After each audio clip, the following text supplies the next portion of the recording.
എന്താണ് ശരിക്കും നമ്മളെ മക്കളെ നന്നാക്കാൻ നമ്മൾ ചെയ്യേണ്ടത്? നമ്മളെ മക്കൾക്ക് ദുനിയാവ് ഹൃദയത്തിൽ കയറ്റാതിരിക്കാൻ ശ്രദ്ധിക്കണം. അതാണ് ഒന്നാമത് ശ്രദ്ധിക്കണം. അതിന് നല്ല കൂട്ടുകാർ മാത്രം നമ്മളെ മക്കൾക്കുണ്ടാവണം. മിക്കവാറും കോസ്മെറ്റിക്സും മോഡലും ട്രെൻഡൊക്കെ രൂപപ്പെടുന്നത് അവരുടെ ഫ്രണ്ട്സിൽ നിന്നാണ്. ഒരു മനുഷ്യന്റെ ബുദ്ധി കണക്കാക്കപ്പെടുന്നത് അവന്റെ ഫ്രണ്ട്സിന്റെ വിഷയത്തിൽ അവന്റെ സെലക്ഷൻ നോക്കിയിട്ടാണ്. അവൻ ആരെയാണോ ഫ്രണ്ട് ആക്കണത് അപ്പൊ മനസ്സിലാക്കുക അവന്റെ ബുദ്ധി എത്രത്തോളം ഉണ്ട്.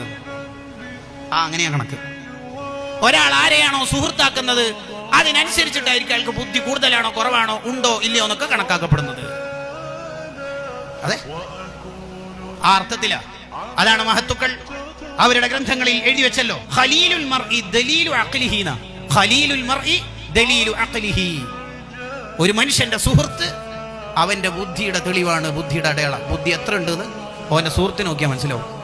അനിൽ മർഇ ലാ തസ്അൽ ഫസൽ അൻ ഖരീനിഹി. ഒരു ചെറുക്കനെ പുതിയ പ്ലേറ്റ് എടുക്കണമെന്നുണ്ടെങ്കിൽ അവന്റെ പ്രൊഫൈലും അവന്റെ DP-യും അന്വേഷിക്കുന്നതിന് പകരം അവന്റെ ഫ്രണ്ട്സ് ആരൊക്കെ എന്ന് നോക്കിയാൽ മതി. എന്നാൽ തന്നെ ചിത്രം വ്യക്തമാണ്. എത്ര കൃത്യമാണ് ഇസ്ലാമിന്റെ റൂട്ട് നിലപാട് നോക്കി. അപ്പൊ നമ്മളെ മക്കൾ നന്നാവാൻ അവരുടെ ഹൃദയം ദുനിയാവിനോട് ഹബ്ബില്ലാതെ ശ്രദ്ധിക്കണം.